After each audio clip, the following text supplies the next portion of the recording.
Much has been said about love, but if you search the horizon, you will discover that most of the things written about love are either pithy or cynical. Society in general can be cruel and heartless toward real virtue of any kind. In the most popular brand news, love is seldom dealt with any degree of sobriety. Modern humor mocks marriage, husbands and wives, then glorifies every conceivable breach of virtue, such as sexual immorality, profane and obscene values. People think they are in love, but they cannot explain it. There is a great deal of confusion and cross-referencing of terms love, romance, infatuation, affection, tenderness, and so forth. But even if those elements are not present, it could still be love. A lot of people will tell you that they are in love, or that they have been in love, but there is a huge disparity between one person's definition of love and another's. Love is noble and idealistic. Love is the highest of all the virtues. God Himself is love. Paul classified faith, hope, and love as the highest virtues, and concluded that love was the highest of the three. Love is essential to a perfect relationship. What most people never realize is that true love is not always romantic. Romance is different from love, even though ideally they should occur together. Romance is the emotional component of love. Romance adds the sparkle in your eyes. Romance adds the perfume and the colors. Romance is the gliding of love.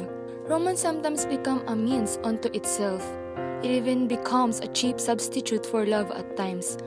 By comparison, romance is superficial to love. Romance is skin deep. Love is heart deep. Romance requires things that love does not require. Romance requires gifts and surprises and lavish attention. Romance sometimes demands things that contradict love. Romance condemns love that is not eye-pleasing. Love is for givers, not takers. Those who demand to be loved before they will love should not be surprised if no one gives them love. We have a duty to love, but we have no guarantees that we will be loved. We have it in our power to love, but we have no power to force others to love us. It is folly to spend life demanding love from others. If we are true lovers, our entire mindset is in a giving mood. There is no place for bemoaning the ways others neglect us. Love is fascinating inasmuch that it draws a person into an expression of caring and concern for another. An entirely selfish person cannot love. Anyone whose desires are only for self-satisfaction cannot manifest love. True love will never encourage you to do things that God is not pleased with. Love requires the giving of one's self to another. It involves an element of self-depletion and self-exhaustion. It puts itself in someone else's shoes. Love seeks to understand. Love cares. It does not prejudge. It does not pass sentences. Love does not declare war on its object. Love is tender. It is kind. It is forgiving. Love is tuning into another's sensitivities. Love senses another's strengths and weaknesses. Love compromises whenever possible. Love sacrifices personal whims if they are incompatible with the one who is loved. Love wants the other to survive, even if it means death to self. Love will die so someone else can live. Infatuation is sometimes mistaken for romance or love. Infatuation is an extravagant passion or attraction to someone. Infatuation may or may not do the best it can for its object. Infatuation might be just physical passion. Passion is driven by physical attraction, by chemistry, by hormones, if you will. Extreme passion is sometimes the force behind date rape and other kinds of physical abuse. It is possible to feel passion for someone you do not love, and it is possible to love someone you do not feel passion for. One of the biggest mistakes a person can make is to get involved with another person on the basis of passion alone. If the component of love is absent in a relationship, devastating things can happen. Just because someone is a great lover in bed does not mean that they will be easy to live with at all. A very passionate person is still capable of unspeakable cruelties. Even though they may express wild passions for you on the spur of the moment, if there is no love, you will surely be hurt by them. By the same measure, You will certainly hurt by anyone else for whom you have passion, but no love. Stay away from passion that is not bounded by love. Love is essential to the success of any relationship. It is the force that holds two people together while they sort out their differences. Love is the stick lamp and it is the glue. If you love, you will be forced to be patient while the glue dries. Love will not always hold things together, but if anything can, it will. Love is the last and best chance at sealing a relationship. Love will expose you to rejection and hurts. Your attempts at loving someone will not always be appreciated or received kindly. Your motives may not be understood or believed. When you set forth to love someone, they may think you are acting out of ulterior motives. You may be accused of wrongdoing or wrong motives. When you love, you are most vulnerable to hurt. Sharing your love is the most expensive thing you will ever do. It can either be the most rewarding effort or it can be the most devastating endeavor. Nobody is happier than a person in love. Nobody is sadder than one whose love has failed. If you invest yourself in someone and give them your very best, and they respond positively to your love, you will experience unspeakable gratification. If, however, you invest in someone and give them your very best, and they do not respond positively, perhaps they do not respond at all, or they respond negatively, it is likely to be one of the most painful experiences of your life.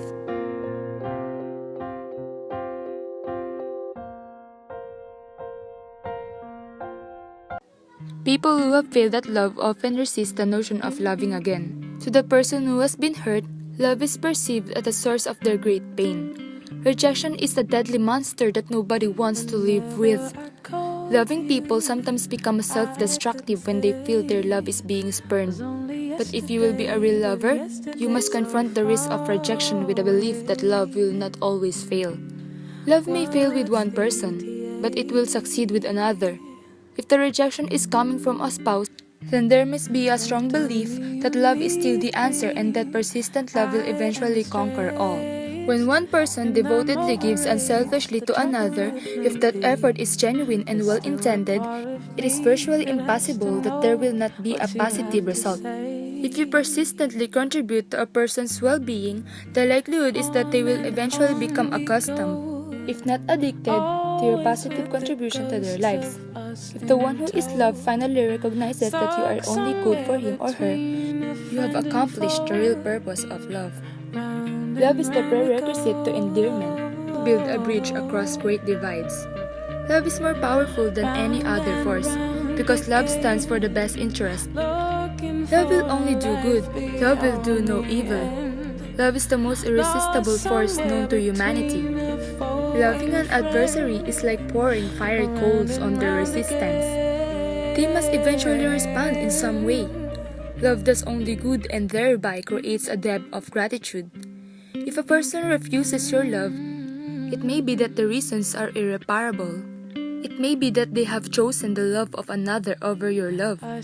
People who are in love develop a symbolic relationship eventually. Each chose life force from the other. There is a mutual support system that emerges. If a person is substantially different from you in their values and lifestyles, they may resist your efforts to love them for the simple reason that they do not want to be engaged with you. They do not want your values of your lifestyles imposing upon their own. In such a case, it is the best to abandon the pursuit. Be not equally yoked with a person of radically different values or lifestyles. What is the purpose of love? Love is the desire to enhance another. God is love. God is the desire to improve the universe. He builds, He strengthens, He helps all while is being resisted, rejected, and ignored. God loves us. That means He wants to do us good.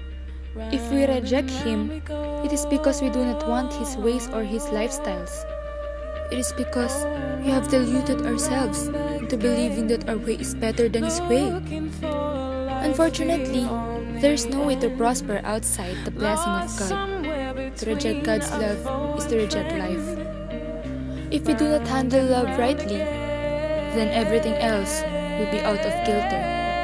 If our lives are not motivated by love, we are certain to become corrupted, contaminated, and assist by lesser forces. If we do not love our spouses, our children, our families, our fellow men, then we have given ourselves to their demise. The failure to love is a form of abandonment. It says I do not care how you turn out. It says your life is unimportant to me. It says I am selfish. I don't want to be involved in your well-being. God requires us to love every man, because in doing so, we become partners with God in the saving and redeeming of the human race. When we love our neighbors, we are allied with God in salvaging the human race. When we do not love others, we place ourselves at odds with God. We are neglecting or destroying what God is trying to build up. We are ignoring a cause that is uppermost in the mind of God. Husbands should love their wives. Wives should love their husbands. Parents should love their children, and children should love their parents. People who have neglected their own under the guise of becoming benevolent or humanitarian toward the general public are failing to recognize that love must begin within the innermost circles of our lives. It is illogical to think that we can help society at large while we are neglecting our most fundamental responsibilities toward our own family and friends.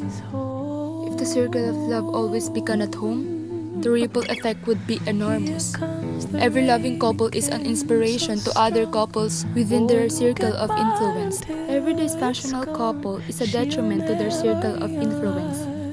Whether it be a detriment to the children of a divorce, or broken family ties, or the impact of the community at large, it is foolish to think that we can show love in the public venue while neglecting love at home without getting caught in our hypocrisy.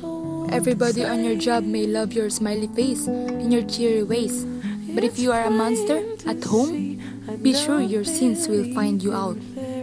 Do you love someone? We should all love one another.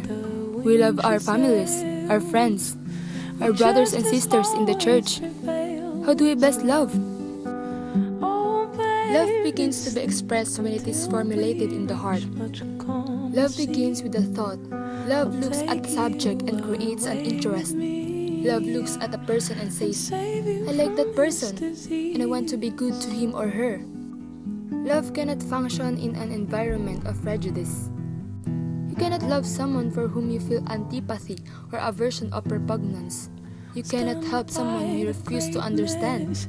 You cannot help someone you have judged unworthy. You cannot love someone whom you disdain for their appearance. You cannot love someone whom you dislike because of their upbringing. You cannot love someone you resist because of their lack of grooming. You cannot love someone you are jealous of, whether you are jealous of their looks, their financial status, their popularity with others, their education or social standing, or any other reason. It is grossly unjust to limit your love to those with whom you get the best rapport.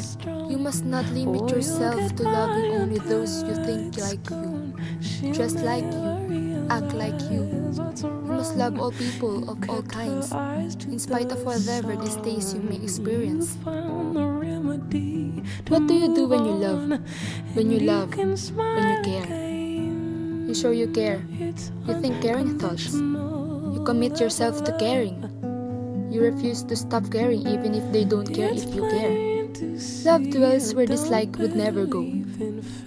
Love penetrates hostile environments. Love reaches out. Love does favors that will never be repaid. Love shows appreciation for things that go unnoticed. Love runs errands. Love expects nothing in return. Love's rewards is to see others prosper. Love seeks not its own, but the good of others. Love makes a man build up his wife. A loving man nourishes his wife, as a loving woman nourishes her husband. Love doesn't condemn or show harshness. Love doesn't seek to destroy. Love is kind. Love is tender. Love accentuates the positive.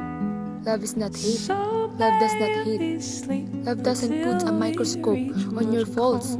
It puts a microscope on your potential. Love forgives faults. Love sometimes turns a blind eye. Love allows space for the improvement. Love tolerates a lot of things that would otherwise be intolerable. Love bears with the people that nobody else would bear with. Love gives second chances. Love gives third and fourth chances. Love leaves the door unlocked and the porch light on. Love will meet a prodigal halfway. Love will give up its own bed. Love will celebrate a victory, even if it is a small one. Love wants it all to work out and will spend everything to make it happen. Love rejoices when others prosper. Love does not demand equal time. Love does not require equal pay. Love works for free if it has to. Love never gives up. Love clings to the ideal. Love persists through all adversities. Love believes in and hopes in things. Love tries really hard. To love is to be like Christ. Not to love is the contrary to Christ.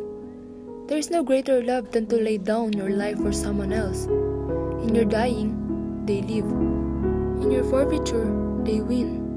In your passing, they are sustained. In your deprivation, their needs are met. In your hunger, they are fed. In your want, they are filled. Love will stay when self-preservation would leave the room. Others' needs compel love to stay on the job when otherwise you would quit. Love compels a mother to cook dinner even though they complained about the last meal. Love compels a father to the job even though hostile forces are working against him. Love compels a preacher back to the pulpit even though his message has been rejected by 99 out of 100 people who have heard him preach. You can be religious. You can go to church. You can sing in a choir. You can teach a Sunday school class. But if you don't live by love, you're a sounding brass and a tinkling cymbal. You can drive a nice car and live in a nice house. But if you don't love others, your life is a selfish disaster just waiting to happen. But if you are a master at love, you'll be happy, even if life dishes you one trial after another. If you are a loving person, yes, if you are a lover, you are what God made you to be. If God were only hate, He would have no faithful followers. If God did not love us, we would not have pled His cause through the centuries and millennia. It is the love of God toward us that has endeared Him to us. If He had not loved us while we were unlovable, we would have ignored Him as soundly as we have all our other enemies. But God's love for us is the glue that holds us to Him. Every one of us will eventually pass from this life. When we are gone, everything we have accumulated will be lost. We can take houses, land, cars, furniture, collections, art, money, or anything else. Most of the things we have stored in our attics and garage will probably be thrown away. Our clothes will be given away. Nobody will listen to our CDs or read our books. It won't take long until everything we ever were is gone and forgotten. With one exemption, we will continue to live in the hearts of those we have loved. If we have loved God, we will find ourselves forever in His bosom. And if we have loved others, we will be remembered fondly forever by those we have loved. If we have failed to love, we leave nothing behind.